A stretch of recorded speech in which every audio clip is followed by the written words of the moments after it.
Oras ay sa ganap na ikawalo ng umaga. So, ikawalo na po. So, magsisimula na po tayo. Tinatawagan ko po ang...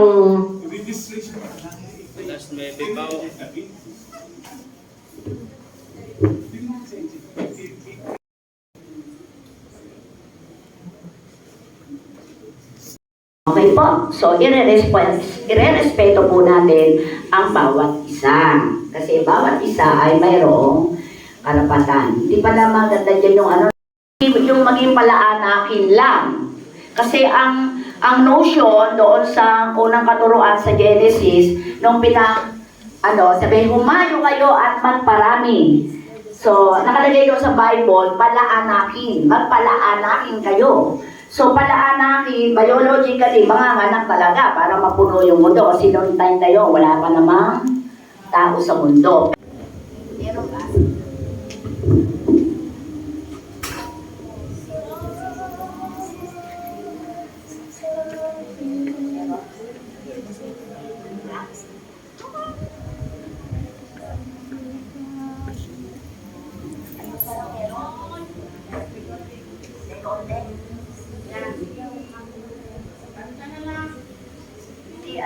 Hindi yung importante yung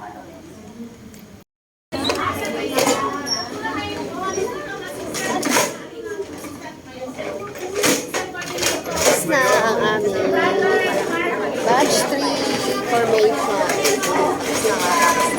Eksakto 12 p.m. matapos ang batch. So, next Saturday ulit, sana ay makasama kayo dito. Pwede pa umabot sa mga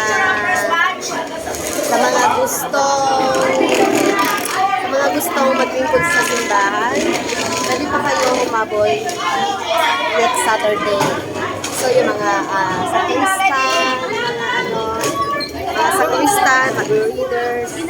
Ayan. Dito po? So, picture mo na. Picture.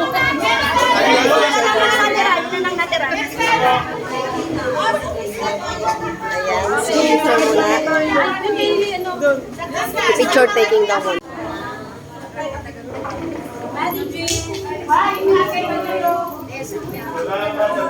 Thank you, Lord. Thank you, Lord. Thank you, Lord Jesus. Thank you, thank you, thank you, thank you. Thank you, Mama Guada. Thank you, Mama Mary. Mama Guada. Ayun, finally, natapos na ang aming formation. Pauwi na ako. So, ang saya-saya ng aming topic. Ang dami ko pang natutunan. Kaya, ayun. So, Saturday, pwede pa kayong... Ano po FB mo? Ano po, yun si ate. Michelle Hall po. Michelle Cadaldal. Michelle Cadaldal po. Michelle Cadaldal. Ano po yung Ayan, yan ang aming simbahan dito sa Our Lady of Guadalupe. So, papakita ko sa inyo. Pasok muna tayo saglit kasi di ba lang ako nakapasok. Mag-pray lang ako saglit. Hindi ako nakapagsimba. Kaya, susunod na Saturday, kailangan kong maaga para makapagsimba. Ayan si Mama Guada. Ayan. So, tapos na. Ang saya. Ang saya pala. Ang saya mag-training o ng formation. At yung matagal ko ng pangarap, yung mga katanungan na gusto ko malaman. At yung gusto ko mangyari na mag-reader, ay pwede na pala. Kasi tinanong namin kay Father, kailangan ko lang mag-confess, magkumpisal. So ito na, kapasok ka tayo sa loob ng simbahan. Mag-pray lang ako.